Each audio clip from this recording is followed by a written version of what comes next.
In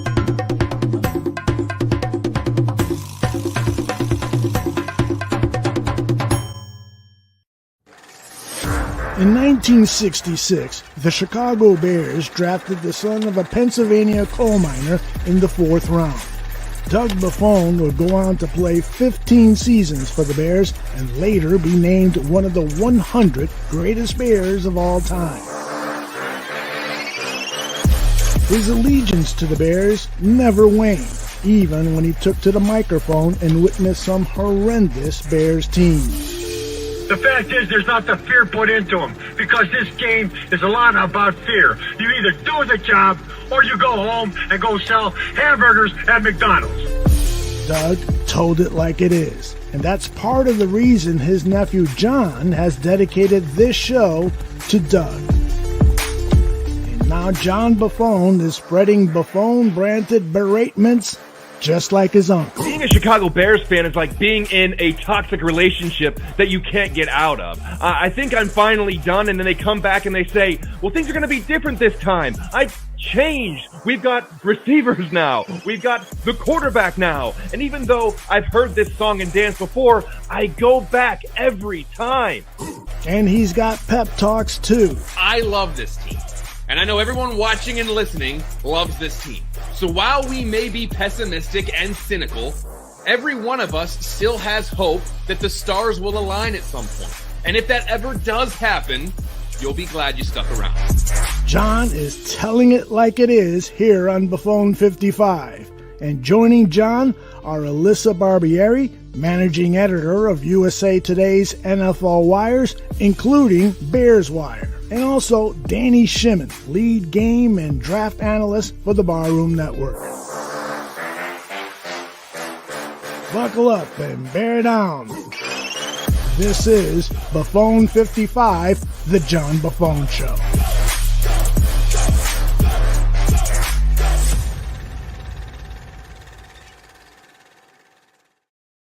Hello and welcome to another episode of Buffone 55. You know it's that fast-paced approach at breaking down those lovable Chicago Bears. My name is John Buffone, and we have a show tonight that will do one of three things for you. One, make you appreciate that your life doesn't depend on the Bears protecting the quarterback. Two, get you in the mood for the Bears offseason in the 2025 draft. Let's not get too crazy. Or three, convince you that none of this is funny and that you are reaching a breaking point. Me, personally, I'm kind of all three of those. We're definitely going to have some laughs and some cries tonight. And doing it with me are my producer and co-host, Alyssa Barbieri, and game analyst, Danny Shimon. Guys, great to have you back. What's your emotional temperature after that Sunday night loss? Alyssa, we'll start with you. Yeah, it's definitely heating up after another brutal offensive showing. I don't think that any of us expected that back-to-back weeks, but, you know, the defense's continued heroics have cooled it to the point where it's not scolding after 2 games. Danny, how you feeling? Yeah, I'm not feeling that bad, to be honest with you, John. I mean, none of us predicted the Bears to win, right? So we're there. Our biggest thing last week was don't embarrass us on national television. And they didn't do that, right? They kept it competitive.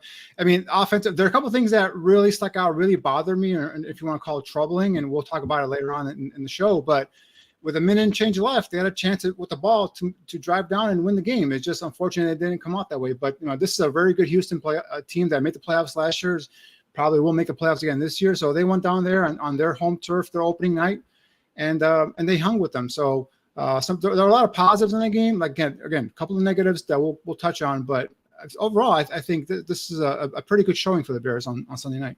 No, I'm still ticked off. We'll get into all of that later. And Danny, we're gonna bring you back after the B55 segment. I understand you have some tape for us to look at, and we are looking forward to that. I know that I am. But Alyssa, let's get into it. Please give our audience a quick rundown on how this episode is gonna work.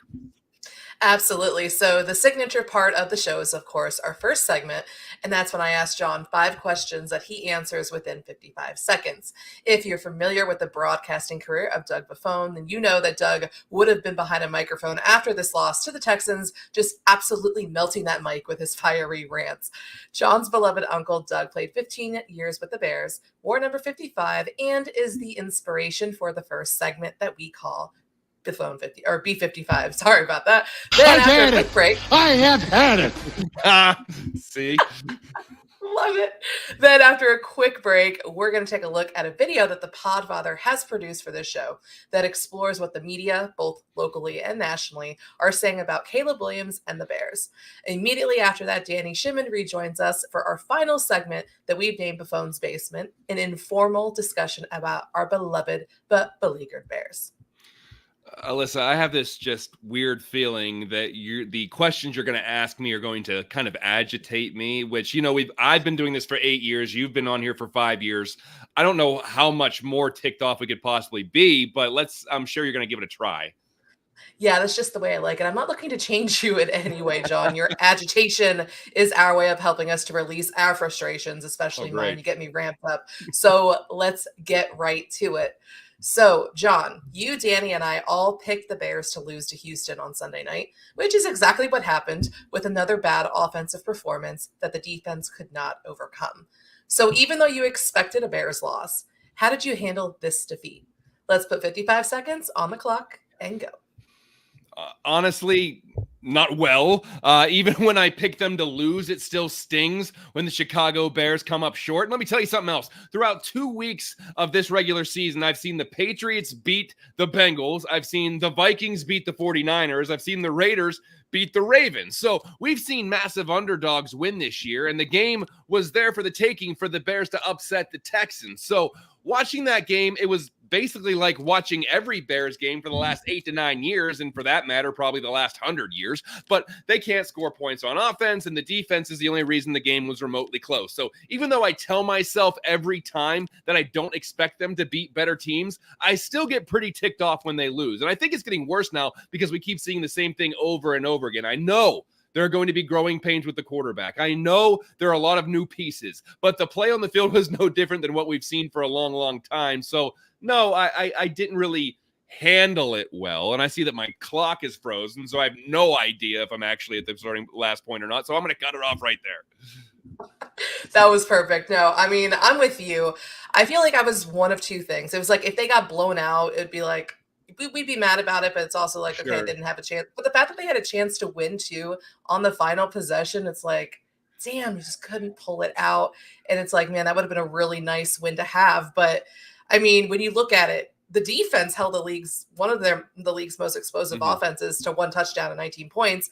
But then you have the offense, which looked even worse kind of in week 1, as the run game again was non-existent and the offensive line nearly got Caleb Williams killed. So I mean, there were some positives, like Danny said before, and some negatives, but the fact that the game was well within reach right there on the last drive, I mean, that one hurts. Yeah, and like we've been talking about for years, Alyssa, it's like we would just love for 1 year for that perfect storm of the defense being great and the offense being good too, or the offense being great and the defense being good too. Listen, I'm not trying to overreact too much. It's week 2 going into week 3. There's plenty of time to, right the ship here. But when you watch that and it's on national TV, no, they didn't necessarily embarrass Bears fans, but it gave plenty of fodder to those who were, coming after the rookie quarterback. So hopefully they can right that ship, and this will be just as a stepping stone into future success. And speaking of that, let's get to the big topic, which is the offense. It was another rough outing for Caleb Williams, who completed 23 of 37 passes for 174 yards with 2 interceptions, 0 touchdowns, and he was sacked 7 times. So, John, after watching the game, who do you blame the most for Caleb's struggles and the lack of points on the scoreboard? 55 seconds are on the clock. Hit it. Well, that is a loaded question. So let me get this out of the way now. Caleb didn't play well. Okay, let's start with that. He needs to be more accurate and hit the receiver when there is an open window. But now that that's out of the way, they would have been better served putting up cardboard cutouts on the offensive line. Caleb was getting his butt kicked all night, and as we know, that's a great way to throw a rookie quarterback off his game. In addition to not pass blocking, the Bears couldn't run the ball, which is also supposed to take the pressure off a rookie quarterback, and the play calling was not adaptable or conducive to the game situation. You know how I said that this game was like watching every other Bears game for the last 8 to 9 years? Well, you have a young quarterback with a bad offensive line that has him running for his life, along with some questionable play calling. Where have we seen that? Sounds like 2017. Sounds like 2021. Maybe we and myself, definitely included, maybe overestimated the situation that the Bears set up for Caleb.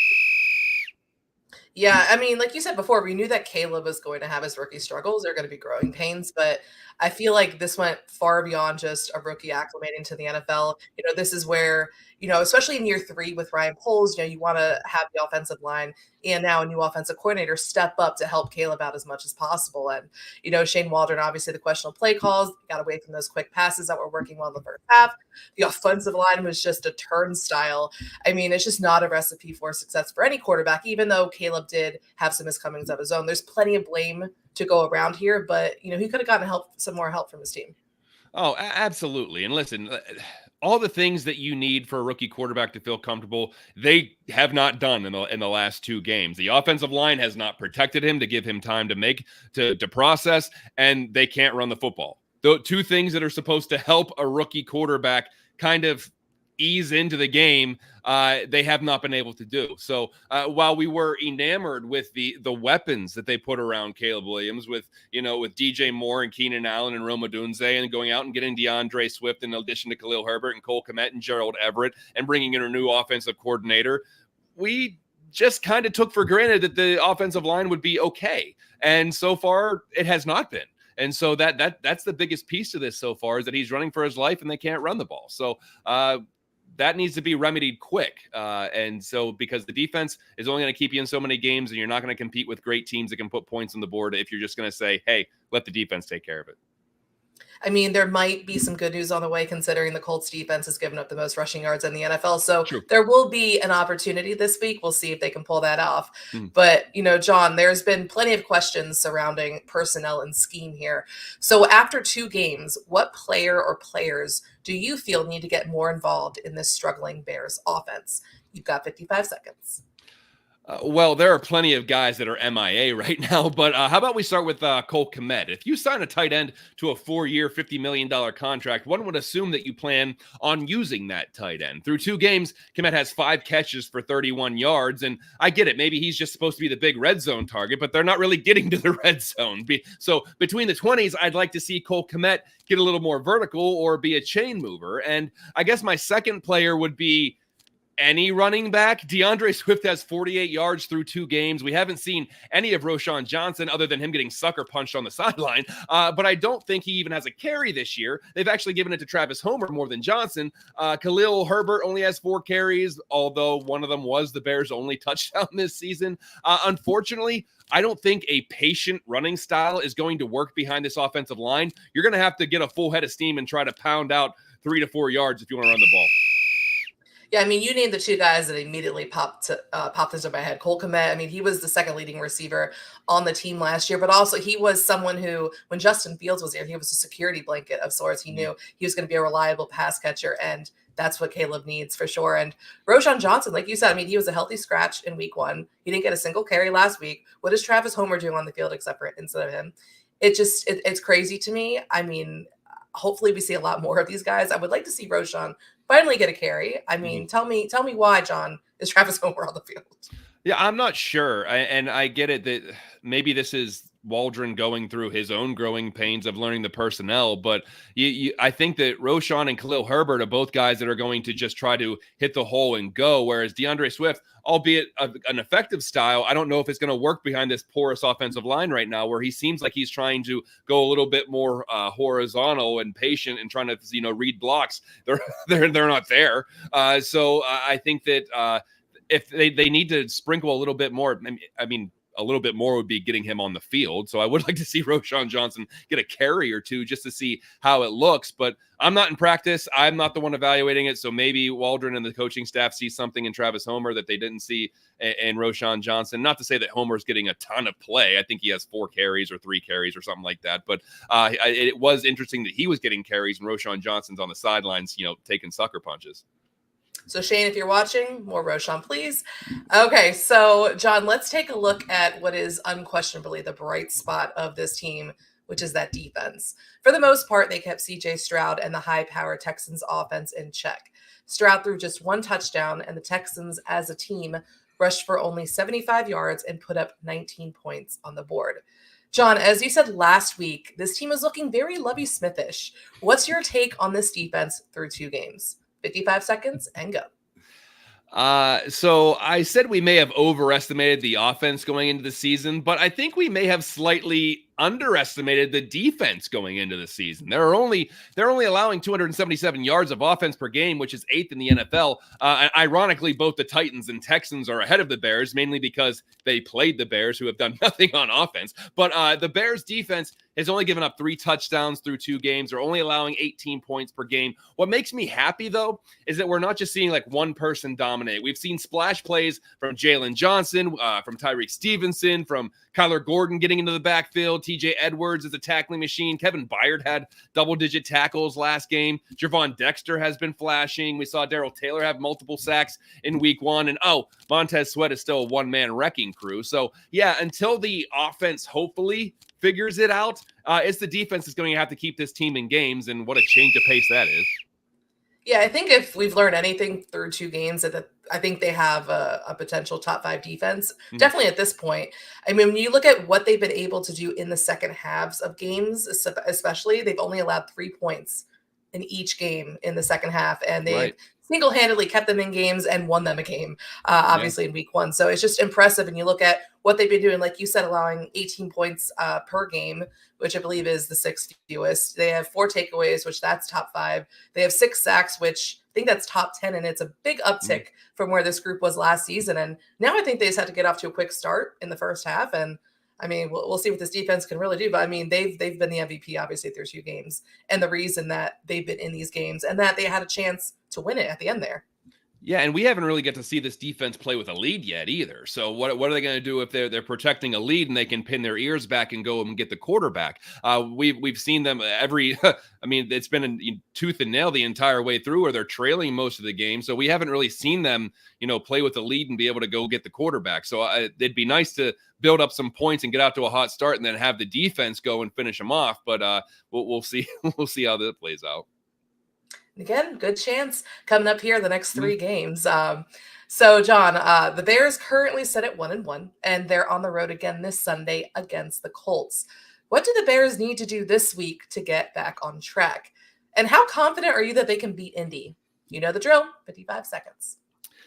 Okay, so even though I've been criticizing the Bears through the majority of this segment, I think there are some real opportunities to get things right this week. I watched the majority of the Packers-Colts game last week where Malik Willis was able to do enough to defeat Indianapolis. I think Anthony Richardson is still getting his feet underneath him. He threw 3 picks last week. I think the Bears create at least 1 turnover this week, if not multiple, which should set them up in good field position for the offense. And while the Colts have the 8th best pass defense in the league, they are dead last in rushing defense. If there's ever a time to establish the running game, to take the pressure off Caleb Williams, this is the week. Go into the game with the mentality that you're going to run the ball down their throats and beat the snot out of them for 4 quarters. We need to see some aggression. We need to see some dogs out there on Sunday. The offensive line and the offense as a whole has been getting clowned all week, so go out there and make a statement on Sunday against the Colts, and let's get this thing back to 2-1 and get one in the win column. Listen, we got a lot more Bears talk coming up. That'll do it for B55. But first, let's take a look at what else is happening with our Bears coverage over at the Barroom.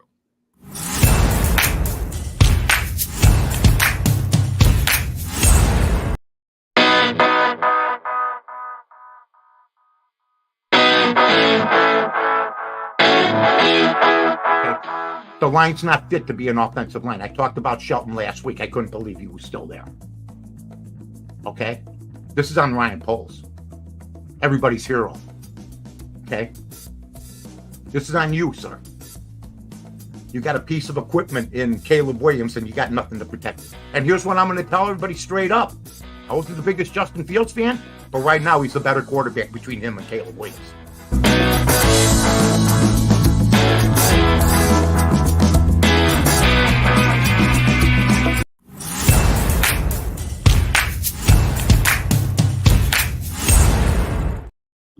Welcome back to Buffone 55. Before we head to Buffone's basement, Aldo Gandia decided to take a look at what the media is saying about our Bears after 2 weeks. If you're going to scour the internet for takes on the Chicago Bears, it's going to be very easy to find them because of the attention Caleb Williams has brought to the team and Hard Knocks. But if you want real passion If you want to hear former Chicago Bears like Dan Hampton and Doug Buffone's old buddy Ed O'Bradovich, you gotta tune in to WGN 720 AM. But where's the imagination in our offense? Where's the different sets? The overload, the underload, going deep over the middle, using Cole Kmet. My God, the sprint outs, the bootlegs. Folks, did you see it? No, you didn't. D'Amico Ryans, he blitzed more tonight than he has ever blitzed anybody. And you know why? Because he knew where the quarterback was going to be. And your point about no play action, no bootlegs. Nothing. What about motion? Well, when was the last time you saw any motion? There's no imagination. We don't do anything with motion. Immediately after the game, anyone across the world could access hours and hours of Chicago Bears criticism, especially of their offense. It's nice to have the defense. It's nice to have the takeaways. It's nice to be in these games. But at the end of the day, that is not what we were sold on heading into this season. The Bears suffered from a little too much hype, a little too high of expectations. Yeah. We got fascinated with Caleb Williams, and it was a very simple analysis. They already have a great defense.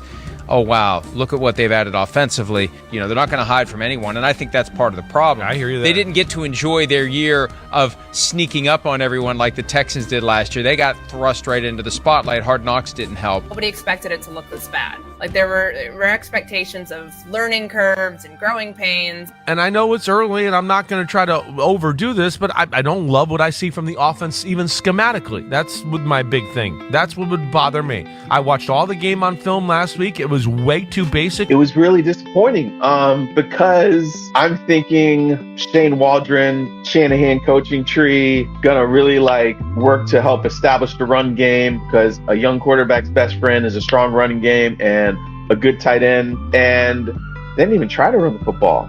Did not love the game plan. I think you can go a little more under center. I think you do a little more under center play action. 352 yards total offense in 2 weeks combined. I mean, that's not going to get it on any level of football.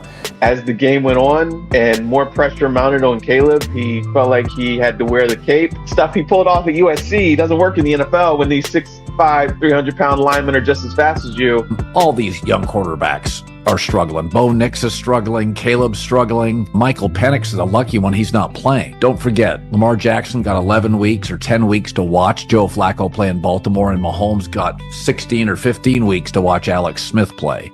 It's really hard. Still has a chance to be generational, but so far, he's less than generational. So any concerns there? Yeah, of course there are concerns. Don't ask stupid questions. Of course.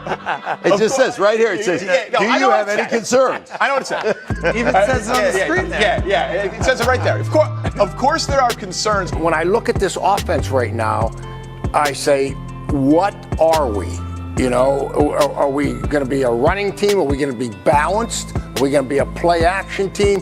You know, it just seems like we got a lot of plays right now, and we really haven't committed to anything, to be honest with you. The center of that offensive line, no one knows that better than you do. If you watch them play, the middle of that offensive line is getting blown up. Atrocious. And he's not going to be the Bears quarterback by week 7 because he's going to be injured, unfortunately, if this continues. He can't get hit at this rate. You want to make Tom Brady a near mortal or Peyton Manning, rush him up the middle, and that's what's happening. 9 sacks on 25 dropbacks. We are in significant trouble. That problem is showing up. I think it gets better as Caleb gets more comfortable.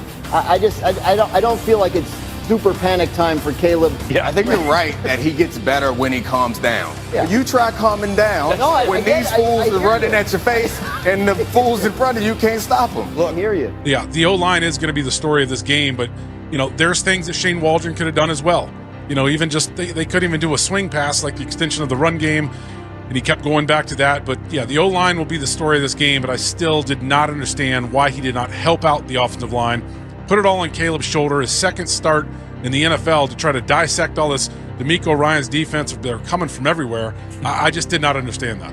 Well, I think this is really an issue for Chicago, just in terms of the overall team construction, the way they decided to do it. You look at a team like Detroit in their division, and Detroit's got 3 really good linemen with Sewell, Ragnow, and Decker, and those guys give generally golf a lot of protection. The Bears have really put their resources into, you know, a lot of money, a lot of draft choices into receivers. But, you know, they've had problems on their offensive line, and it doesn't really look like that's gotten much better. I was on the team that had a Hall of Fame linebacker and borderline Hall of Fame defensive players. You know what they did in the offseason? They went and got another Hall of Famer, Julius Peppers, right? And they put him next to Urlacher, and the defense was amazing. And you know what everybody asked me after the game? What's wrong with the O-line? Right? And I just stared at them. The O-line is built like this. I feel like we've been talking about this for 10 years. I don't want to overlook the defense. They got plenty of platitudes, but it was the pathetic offensive display and Shane Waldron's play calling that stole the headlines. As for Coach Matt Eberflus, well, Dan Hampton didn't forget about him. And you know what? Our head coach and his stupid 2 challenges, that don't make no sense either. It's asinine. For Buffone 55, I'm Aldo Gandia. Oh my goodness. In fact, I kind of forgot about those challenges until I just heard that clip. But wow, that was uplifting, wasn't it? Doesn't everyone feel great now? Now that the Bears are in the crosshairs of all the national pundits and the regional pundits, although it was great to hear OB going off again. I love hearing that. But at the same time, I don't love why he's going off. It's because the Bears usually struggle. So we're all back here together. Danny Shimon's back with us. Guys, let's Danny listening to all that. That's something that's enough to get Bears fans up, lathered up a little bit, don't you think? Yeah, I have had it. Hear you, Uncle. That all those clips basically summarize everything I wanted to say tonight about that, and that's, you know, points a finger at Shane Waldron, who I've nicknamed Shotgun Shane, who loves being on shotgun all the time. To the offensive line, to the struggles of the offensive line, to to the roster construction that Bill Belichick pointed to there in terms of the particularly the offensive line for me, the frustration in terms of the motion. There's no motion. There's nothing there in terms of putting everything on a rookie quarterback making his first start on the road, having him drop back 37 times. The Texans, Hampton did a great job there in saying that Miko Ryans is not a blitzing defensive coordinator, but they blitzed almost every other down, it seemed like, because they knew the Bears couldn't block them up. If you're Shane Waldron, or if you're Simo, the offensive coordinator they keep calling, I'm sorry, the offensive line coach, Chris Morgan, why don't you come up with something where you can stop and protect this kid from getting killed? Or if you're not going to hand the ball off, at least max protect and give him some stability back there. And later on, I'll break down some tape here of Caleb, and in terms of where I think like the protection or lack thereof is starting to affect him. And we'll get into a little bit later on, but it's frustrating where you bring in this quarterback who's very talented, but yet again, just nothing around him in terms of a protection in the offensive line. The weapons on the outside are nice, but he can't do anything if he has no time to get back there, set and throw and scan the field. Listen, when you hear all of those media pundits going in, this is why I don't like when the Bears are in prime time, because people watch them, and I don't want them to watch the team unless I know they're a really good team, which there's a lot of questions around them right now. When you hear that, how do you react to it? I mean, I know. Listen. We're in the podcasting business. There's the TV business. There's the radio business. I've been around that for the last decade and change. And I know that sometimes you just have to have talking points to, go in on. But when you hear a lot of that stuff, as a Bears fan, does it concern you? Or is it just like, okay, if they play lights out this week, they're going to change the talking points again next week anyway? I mean, I thought the talking points were fair. I mean, when you look at the performance of this offense through the first 2 weeks, I mean, the first week it was concerning. They had an opportunity to come out in week 2 and to really shift the narrative, especially on a primetime stage. We talked about that last week, about how this is going to be the first impression that the rest of the NFL world gets of who the Bears are. And it's the same old thing where you have a really great defense, but your offense just isn't up to par. And the fact that you have someone like Caleb Williams, who is a great talent, but there's nothing around him. And again, like what Danny was talking about, the roster construction, and what Bill Belichick was talking about in that one clip about the offensive line. I mean, it starts in the trenches. Like, I mean, especially when you have a rookie quarterback, protecting him should be priority number one. I think it was a little concerning watching that coming into this. I was like, okay, don't overreact. It's been 2 games, but again, just like listening to it and like reliving it and seeing it and just like being concerned whether anything's going to change. I mean, I was getting a little nervous, but I do think it was fair. Danny, I want to dig back into that a little bit. I know you were the one that pointed out the Bill Belichick video to Aldo, and you're a proponent of Bill's point of view. Can you tell us more about that? Yeah, and I've been on here, the last couple of years, just kind of hemming and hawing at Ryan Poles in terms of how he's constructed his roster, and then the hats off to him though. He's turned me around in terms of the defensive side, right? He attacked that defensive line. Now I don't like the way he started with the secondary first, but whatever. That's beyond the point. He attacked the defensive line. He attacked it with the draft picks, with Gervon Dexter, who's growing right in front of our eyes there. 2 sacks in 2 weeks. I think Pickens, once he gets back on the field, is going to be a nice uplift there as well. And the trade for Montez Sweat, I liked all that. The trade for Darrell Taylor. Andrew Billings has been a hell of a signing. So the fact that he attacked it from multiple facets, multiple sides, and solidified the defensive line is what I love about that part, right? But why not do the same thing for the offensive line? And I know you can't fix all the holes in one off season, but other than Darnell Wright with the 1st round pick and Karan Ahmadaji with a 3rd round pick from Yale, he hasn't really invested a 1st or 2nd day pick in an offensive lineman. He went on ahead and he signed Coleman Shelton, who was an undrafted free agent off the scrap heap, brought him in to compete for center. Ryan Bates, he used a 5th round pick on him, a guy that the Buffalo was going to cut. But they brought him in, but he's been hurt. And he's out for about 4 weeks. Nate Davis has been a bust since last year in terms of that free agent signing. So he's attempted to do it, but he hasn't put his full effort into solidifying the offensive line. I figured former offensive line, man himself, that he would, solidify that first and foremost. And the fact that he hasn't done it in 3 years really is disappointing, especially now you bring in Caleb Williams. I like the DJ Moore outside. I love Roma Dunze on the outside. Keenan Allen, was he someone with a 4th round pick? You invested in him. A veteran in the last year of his contract, always is hurt again now. Was that a wise move to use the 4th round pick? Could that have gone maybe towards an offensive lineman? Could you use that in another trade to maybe bring in a veteran? Those are things that really kind of concern me here. And the first and foremost thing I said when you brought in Caleb Williams was, do not put everything on this kid's shoulders and protect them. Protect them. And so far, they failed to protect them, especially in that interior of the offensive line. And Shane Waldron, I believe, has failed Caleb Williams the first couple of seasons with the play calling and these game plans that he's put together. Alyssa, getting back to some of the things we heard in that video, as the managing editor of Bears Wire, I'm sure you've run up against a media reporter personality who's commented on the Bears that you've liked to react to. What's the one that might have stuck out to you? Yeah, I mean, there are a lot in that video, and including that Belichick interview that Danny was talking about. But another that caught my attention as it relates to Caleb Williams specifically in his development was former Panthers linebacker Luke Kuechly when he appeared on Up and Adams, and he was criticizing Williams for needing to get the ball out quicker. And, sorry, Luke, I don't think you watched the game or if you're mad at Ryan Poles for that trade with the Panthers, but, that was the least of Williams's concerns in that game. Williams had the 6th fastest time to throw among all quarterbacks this week. There are issues. That's certainly not the issue here, though. The issue is the offensive line, like Danny was talking about, and the construction of this roster. And he's simply not getting enough time to throw the ball. During Sunday night's game, it was crazy. There were moments where, he could barely finish his drop before pressure's right in his face, again, in the interior. And it just feels like when you look at his statistics through these first 2 weeks, 56.1 completion percentage, 267 passing yards, no passing touchdowns in 2 games. It kind of feels like some people were waiting for either Caleb Williams to thrive and be really good, or for him to really struggle and to really jump on that, right? They were talking about those talking points, and Williams does deserve some of the blame, but again, it's not all on him. There's plenty of blame to go around here, like Danny was talking about. It's frustrating, and you really hope that they clean it up here. Danny, I want to drill down on Caleb Williams a little bit more. As we talked about, the offensive line is a big part of the problem, but Shane Waldron's play calling isn't much help. But as I throw it over to you, Williams has experienced some accuracy issues as well. What do you think's going on there?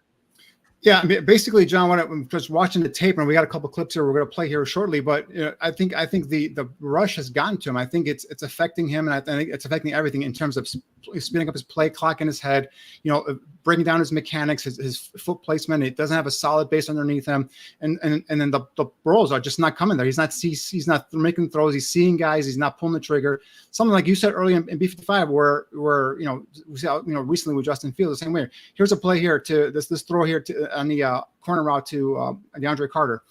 Here he overthrows him by at least 10 yards here. If you take a look at the breakdown, obviously pressure in his face, steps up in the pocket, finds an opening, has some area where he can go ahead and plant and reset. But look what he does, right? Instead of just kind of slowing down, resetting his feet, getting a base underneath him, getting his feet underneath him, and following through and throwing the ball accurately, he kind of just comes out of the way, jumps, and look at it. It's like more of a jump pass, and it kind of aims the ball down the football field. And obviously, you see the ball sail over the receiver's head. So again, that's speeding up his play clock. That's not setting his feet and going through his motion. So everything's sped up from now, right? He's got to get away from the pressure. He's got to find an opening. He's got to find a receiver. He's got to go ahead and make the accurate pass. And we saw jump pass, base is not set, kind of aims the football, and the ball sails on the receiver. So that's one aspect where I feel like the pressure is starting to get to Caleb Williams, both mentally in terms of his play clock in his head, and the other one is the mechanics are breaking down. Here's another one here where this is going to be something, guys, we've seen this before, right, with Justin Fields. Watch, this is I believe a third down play here where Caleb goes through his progression. It looks like he's going through his progression and just waits and doesn't. And right here, if you take a look at it, although thanks for stopping it, right there, you look here, you have DJ Moore coming in route there. He's open, right? And then you have Cole Kmet, who's probably his second read here, and that slot right there open as well. And he's looking at Cole Kmet here, but doesn't pull the trigger. And then you have Rome Odunze on the outside by the numbers running a nice hitch route. He's open as well. And not to mention his check down, which is Carter here on the side. So he's got 4 options to go to. But if you run the tape, Aldo, but he holds onto the ball, doesn't pull it, and then just kind of lobs and throws it out of bounds. So again, his play clock is speeding up. He's starting to hear footsteps, if you will. He's seeing guys open. He's looking at them. He's going through his progression, but he's not pulling the trigger. Right there, he could pull a trigger and get the ball over to Cole Kmet, but no, holds onto it. Instead, just throws it out of bounds, and that's an incompletion. So things that we've seen Caleb do throughout his career in college, he's not doing now. There's clearly 2 receivers there in front of him, a third on the outside.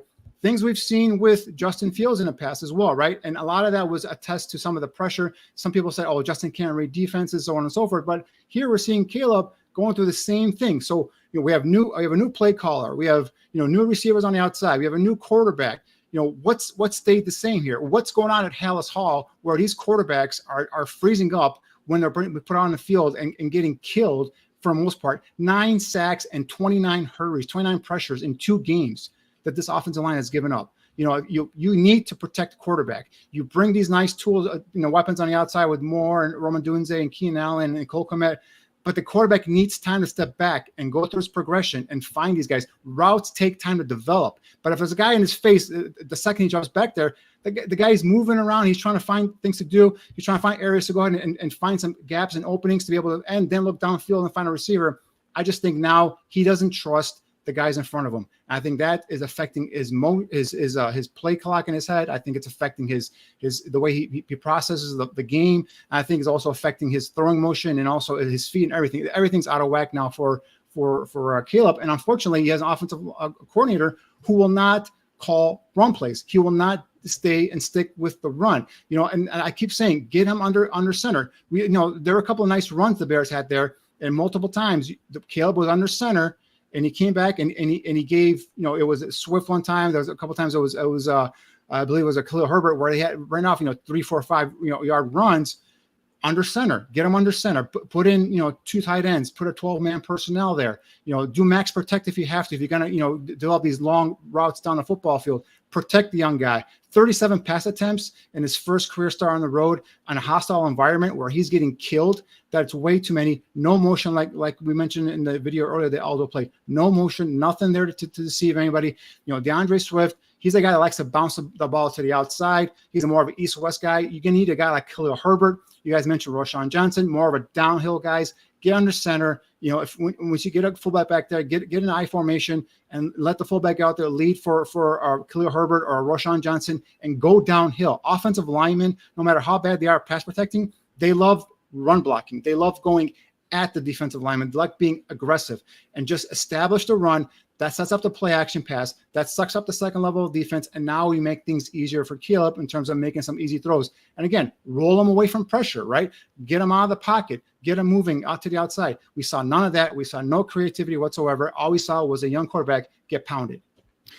Danny, real quick, Shane Waldron had been known to install some 13 personnel in Seattle. Do you think that that's a possibility for the Bears if some of this offensive line trouble continues, that they would go into that 3 tight end set? That's a great point, John, because when he was hired, I went back and looked at some of the Seattle tape, and you're right, we saw 12-man personnel. We saw 13 personnel.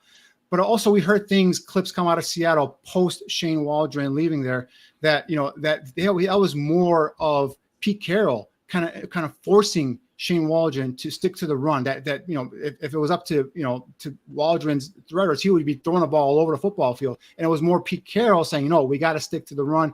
We're a run first team. So if that is the case, if that's true, then Matt Eberflus, you got to come up there and tell Shane Waldron, you know what? I know you've given him the full reign on the offense, but you got to do something here to protect your young quarterback. And, I think you only have 15 or 22 rush attempts in this last game, 14 by DeAndre Swift. And he's not a guy that likes to pound it uphill or downhill one cut and go up. He's like to bounce it to the outside. He's talented in terms of, pass game, guy being an option in the pass game. But if you want to go downhill, be aggressive. Khalil Herbert or Rashawn Johnson are the guys. And you got to tell Shane Waldron, if you're Matt Eberflus, say, you listen, you got to commit to the run. Let's do some play action. Let's get this kid outside, get him some easy passes, get some his confidence back up and going. And if you're going to go long, deep routes, let's do some max protection. Let's protect him at least and keep him sane in that pocket. So I think that's a thing where Eberflus now is going to be called to the mat here, say, all right, Shane Waldron, this is what I want you to do. You are the head coach, Eberflus. Take control of this football team. All right, Alyssa, you know what time it is? Danny, do you know what time it is? It's time to play buy, sell, or... This is moronic. Oh, man, we're getting better with the timing. We're in mid-season form. All right, guys. Last week after the win, week one against the Titans, we said, this is a game that the Bears would not have won. And then after the Texans game, people were saying, oh, same old Bears, they can't pull off wins like this. So are you buying that the Bears are a better team than they were last year and capable of winning more than 7 games? Or are you selling that they are any better and you see another season of disappointment? Or is it... This is moronic. Making any definitive statement just after 2 weeks? Alyssa, you go first. Okay, so my initial reaction is I do think that this team is capable of winning more than 7 games, but I think it's moronic at this point because it's too early to start overreacting after 2 games one way or the other. I mean, look at last year and the Bears started 1-5. I believe they lost their first 4 games of the season. Then they finished the season winning 4 of the last 6 to close out the season. There's still plenty of ball left to be played. Time to turn things around. Again, I feel like they are capable of winning more than 7 games, especially when you look at these next 3 games coming up against the Colts. And then you also have, look at the schedule here, the Colts, the Rams, who now have a whole bunch of guys on IR, and then the Panthers too. So, but I think my confidence that they can even potentially hit that 9-game mark has to do mostly with my confidence in the defense, which has kept them in games and won them one through 2 weeks. Could the offense turn things around? Sure, but it's also hard to have much confidence right now. But, we'll see what Shane Waldron can do. You are a professional team. Act like one, for God's sakes. And we also got the Andy Dalton revenge game coming up now that he's the starter in Carolina and Bryce Young's been benched. Danny, buy, sell, or is it moronic that that the Bears are a better team than they are last year at this point? No, I'm buying, guys, and call me optimistic Danny today. I'm not sure, but that game really, to me, the Bears went toe to toe with the Texans. The one thing that we've seen the first 2 weeks, guys, is that defense, whether they're making adjustments on the sideline or at halftime, they come on in the second half and they pretty much shut out the opponent, right? In terms of offensively, they make adjustments and they get after, which I love seeing. So that's a positive for me. And then all you do is get 21 points, 17 to 21 points. And I think this is a team that can compete in every single football game as long as that defense is competitive. Special teams is doing a solid job as well.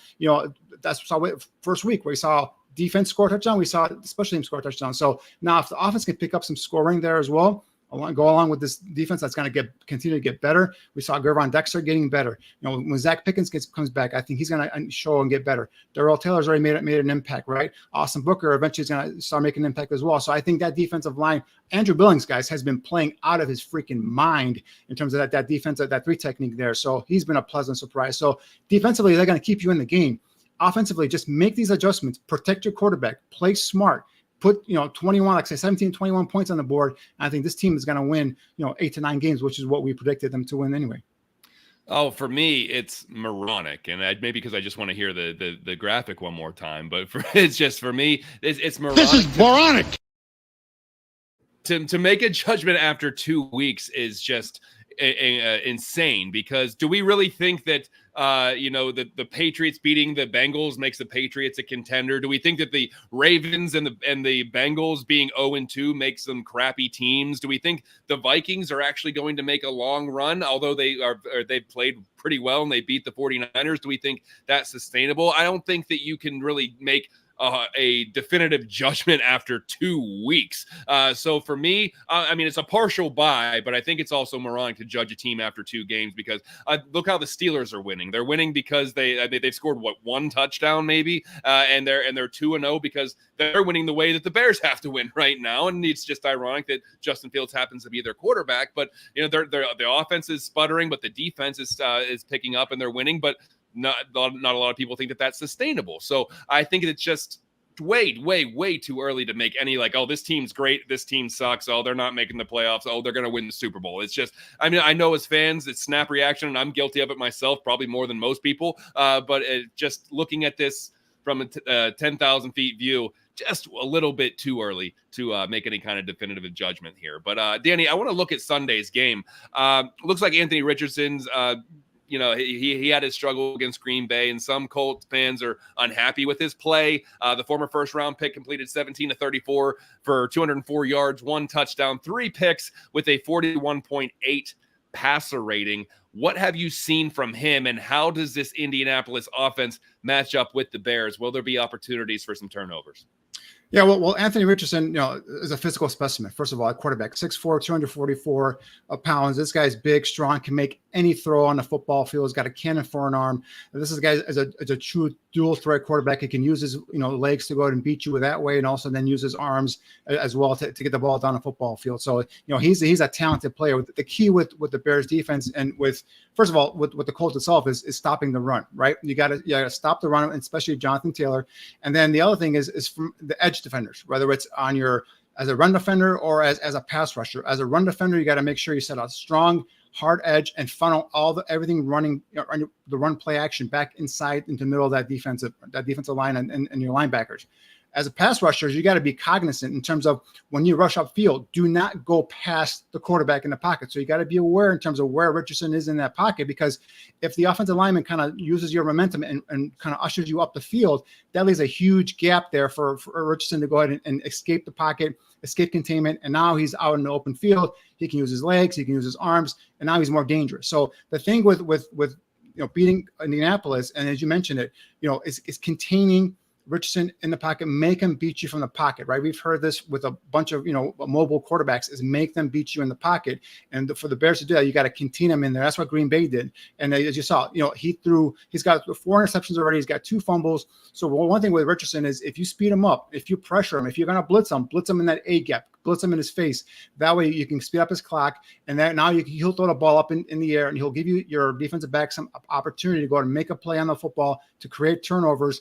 You'll see his accuracy kind of fade. You'll see a ball sail on him here and there, a ball bounce into the receiver. So it's all about making him stay in the pocket and play quarterback and beat you from the pocket. If at the end of the day, Richardson beats you from the pocket playing quarterback, you tip your hat and say, all right, great game. But you do not let him get out of the containment and get outside and use his legs to either, get first downs, a big chunk plays, or even buy time for the receivers to get open downfield. So that's the key for me in terms of defensively, is stop the run and make sure you contain Anthony Richardson in the pocket and make him beat you from there. Alyssa, we have some questions in the chat room I get to momentarily, but this kind of wraps into it. The Colts defense will be without an important part of their defense. Who is that, and what's the injury situation like for both teams going into Sunday? Yeah, well, let's start overall. The Bears and Colts released their first injury reports today, so that's something to monitor throughout the week. But let's start with Chicago, who has a laundry list of names, including multiple starters on offense and defense. On offense, Keenan Allen didn't practice with a heel injury, which held him out last week. Roma Dunze was limited with his knee injury, but I don't expect that to impact his status for Sunday's game against the Colts, especially considering how quickly he rebounded and played pretty much every snap that he was in there and looked fine. But as if there weren't enough concerns with this offensive line, there are some notable injuries along the O-line. Tevin Jenkins is nursing a thigh injury that held him out of Wednesday's practice. Then you got good old Nate Davis, who was limited with a groin injury. Surprise, surprise. Moving to the defense, Zach Pickens didn't practice after re-aggravating his groin injury in Sunday night's game. There were several starting defensive linemen who were limited on Wednesday. Andrew Billings with a groin injury, Montez Sweat with an elbow injury, and DeMarcus Walker with a foot injury. But again, not really expecting, unless there's a setback, those three guys to not be in there. Meanwhile, like you said, the big news out of Indianapolis, star defensive tackle DeForest Buckner landing on injured reserve with an ankle injury. This season, Buckner has been the bright spot on what's been a struggling Colts defense. He has 7 total tackles, a sack and a half through 2 games. So it feels like the Bears offensive line is definitely catching a huge break. And then elsewhere, rookie defensive end Laiatu Latu didn't practice with a hip injury, and kicker Matt Gay was sidelined with a quad injury. But that big news with DeForest Buckner landing on IR, I think that is the break that this offensive line needed. Which leads me to my question. It's in the chat room, and I want to present it to Danny. It says, what type of offense should the Bears run this week, and who should they target or hand it off to? Knowing that Buckner's not in there, and this team tends to give up a lot of yards in the run game, who should be the hot hand this week? Well, I mean, guys, I've kind of gone over here. I just would pound the football. I would get under center. I would get Caleb under center. If the fullback is healthy to play, great. If not, put someone else there in front as a lead blocker. Maybe Rashawn Johnson can play some lead blocker there, and just get an I formation and pound the rock down the throat of the Indianapolis Colts. This team has given up in the first 2 games almost 500 yards of rushing, right? And they are without their best defensive lineman. So this is the opportunity for you to get better and get healthy and allow Caleb to kind of develop slowly and surely here. Pound the rock, and then Khalil Herbert would be my guy, guys. And that's a guy that I would like to just give the ball to. He's a natural downhill runner. Plant your foot, one cut, which is tailor made for this zone scheme. DeAndre Swift is probably more talented in terms of as a runner, but he's just not a downhill guy. He's a guy that's a couple times I was watching that tape. It was breakdown Caleb. I saw Swift. He had a lead blocker going up into that B gap, and he decided to bounce it to the outside for some reason. He didn't follow his blocker, bounced to the outside, and got tackled for a loss. So again, this is a guy that's talented in the passing game, Swift that is. But for me, Khalil Herbert and Rashawn Johnson are those downhill, one cut up the field and gain and gash that defensive line and get up the field. Now, once you've established that running game, we've talked about it earlier, right? Play action, suck up that second level of defense. And now you got some easy throws for Caleb to complete down the field, roll out, or even if you keep him in the pocket, at least you have the defense on the heels because they're coming up, trying to play the run, and now you have a nice little opening there behind that second level of defense where Caleb can drop the ball in, nice easy completion. So that's what I would do. I would just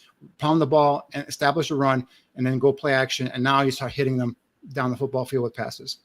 And that kind of leads to this next question from STC. Will the offensive line step up this week? Danny, from what you're saying, and from what Alyssa said with the injuries on the offensive line and what the Bears should be able to do well against the Colts, will that equal the offensive line stepping up this week or playing better, or how do you see that playing out?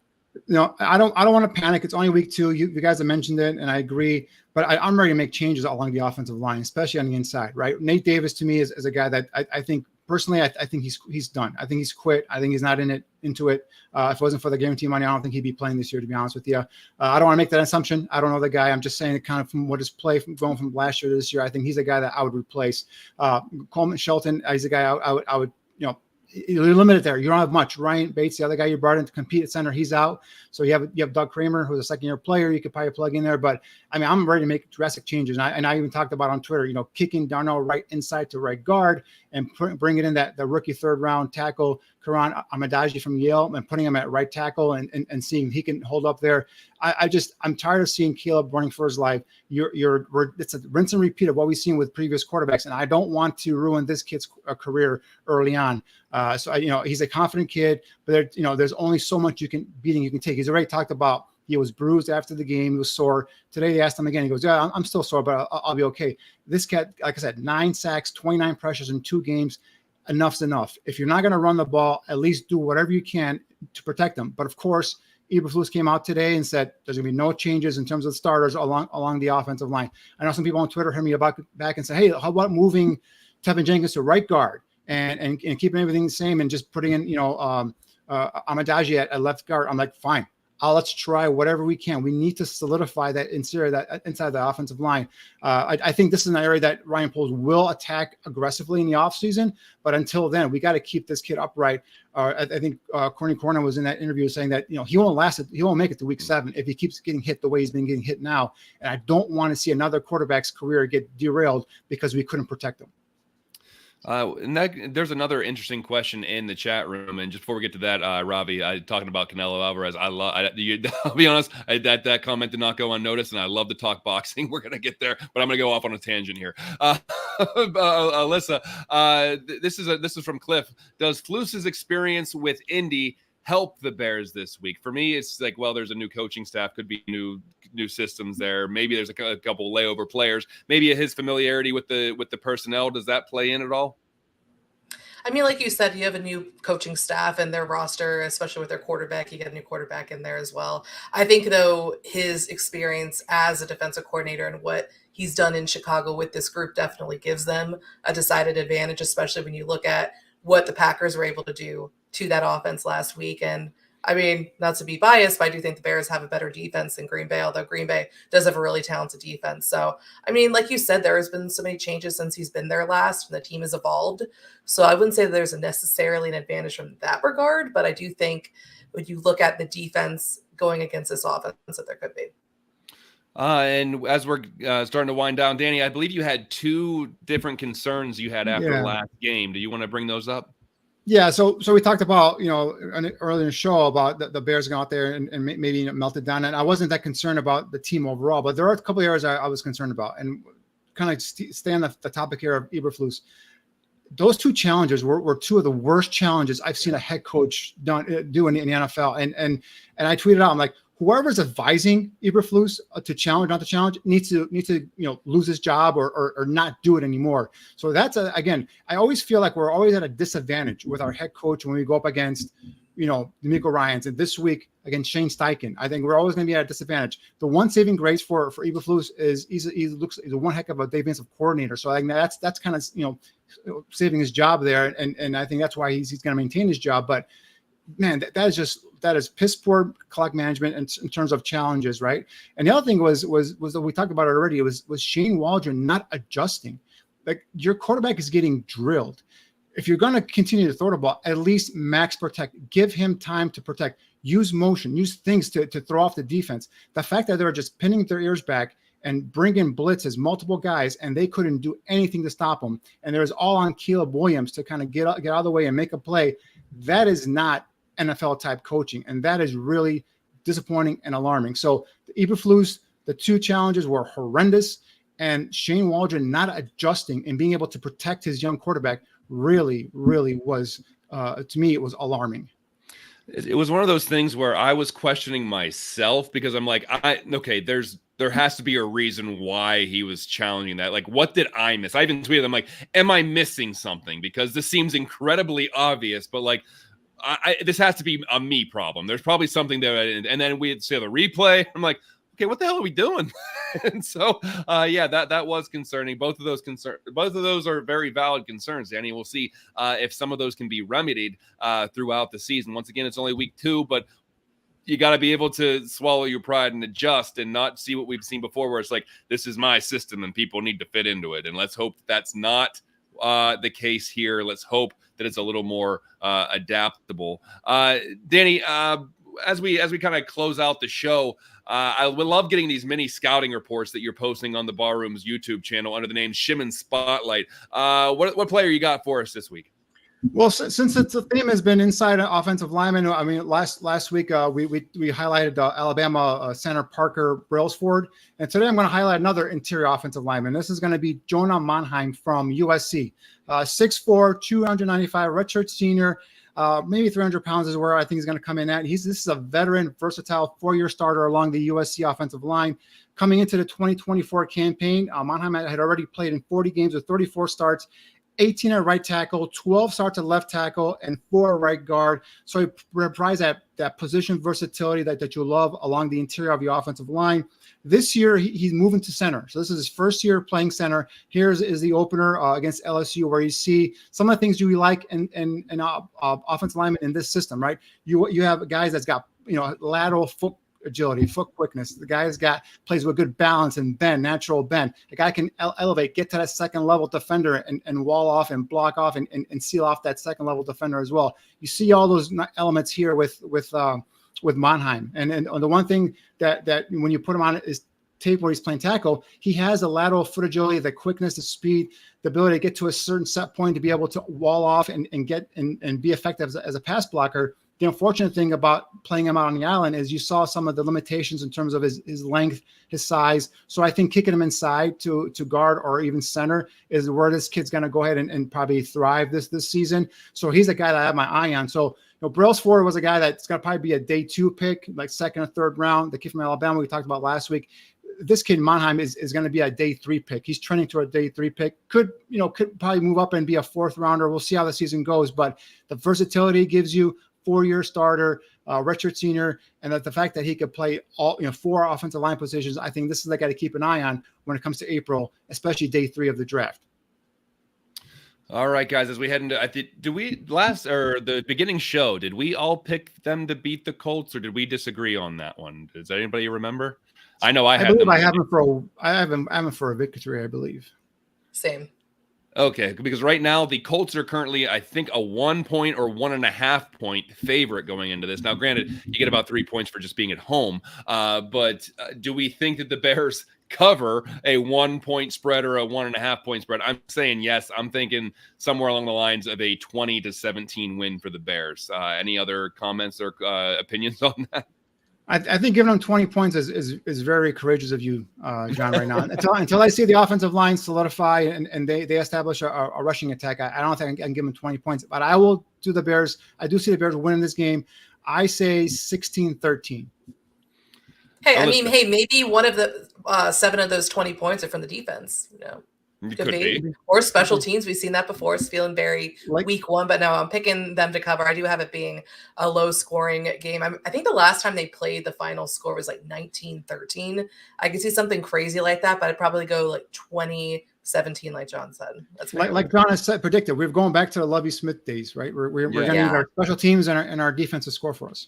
And that's why I think they'll get to 20. Something crazy is going to happen where and it could be something as simple as the Bears picking off Anthony Richardson inside the red zone, and somehow the Bears are able to manufacture a touchdown out of that. So I think that they can. He will give you opportunities. He will. You called your shot last time against the Titans too, John. So make sure you call that now. I did call a pick 6. So call it now. I think there will be a very big interception or turnover made by the Bears that will swing this game. So that's why I have them 20-17. Man, I don't even. As soon as I say it, I don't feel good about it. But I'm gonna stick with it. I think that they can get there. My only thing I want to see is, and I'm sorry to cut you off there. If I want to see what happens, are there adjustments made by Shane Waldron, or are they still throwing Caleb out there to get his bell rung again? So if it's the same old stuff where he's dropped back there, he's getting killed, and there's no adjustments, there's got to be a come to Jesus talk with Shane Waldron, whether it's Ryan Poles or Kevin Warren or whoever it's got to be. You got to protect this kid. And like Courtney Cornyn said, he's not going to make it to week 7 if he keeps getting back there and getting drilled. So that's something I'm going to keep an eye on is, are you cognizant of this kid and his career? And are you going to protect him? Or are you going to let him throw back out to the wolves there again and let him get killed? Robbie says 5-2 Bears, which is actually it's not out of the realm of possibility. Or it could be 5. So you got a safety and then a field goal, right? Yep, and then they gave up a safety. So that would be what a fun game that would be to watch. But at any rate, listen, that's going to wrap up this edition of Buffone 55. An important programming note: next week we're back to Tuesday night at 8 p.m. Central, 9 p.m. Eastern, and of course we're available on demand any time of the day or night on YouTube, our Facebook channel, or wherever you get your audio podcast. Alyssa, tell us what you're working on over at the USA Today and with the Wires. Yeah, as always, us at Bears Wire, we're getting you ready for Sunday's game against the Colts. All the latest news, analysis, injury updates, game preview content leading up to kickoff on Sunday afternoon. So be sure to check us out. And Danny, it's always draft season. What college football game are you most interested in looking at this week? Hey, you said in the opening monologue that you're looking forward to a 2025 draft. So you already started peeking towards a draft. All right, I have my eye on it a little bit. Well, this week I'm going to be. I just talked about Jonah Monheim in terms of that interior offensive lineman from USC. Well, USC is playing Alyssa's Michigan Wolverines. So we got number 11 USC at Michigan, and obviously Monheim is a kid I'm going to look at going up against that defensive line from Michigan with Mason Graham, Kenneth Grant, two big guys in the middle of the defensive line. You know, Derek Moore on the outside, the edge rusher there, and even Barsham, the transfer from Maryland, the inside linebacker, are guys I'm keeping an eye on there for potential draft picks here in Chicago. So the defensive line and offensive line are going to be spotlighted, for me, in between USC and Michigan. All right. Like I said, that'll wrap up this edition of Buffone 55. We appreciate each and every one of you tuning in, whether it's the video version, the audio version, the podcast version, or the live version. Whether it's your first time, your 55th time, we appreciate each and every one of you for tuning in. But that'll do it for us. For Alyssa and Danny and Aldo, I'm John Buffone. We'll see you next time. Enjoy the game, everybody. I've had it. I have had it.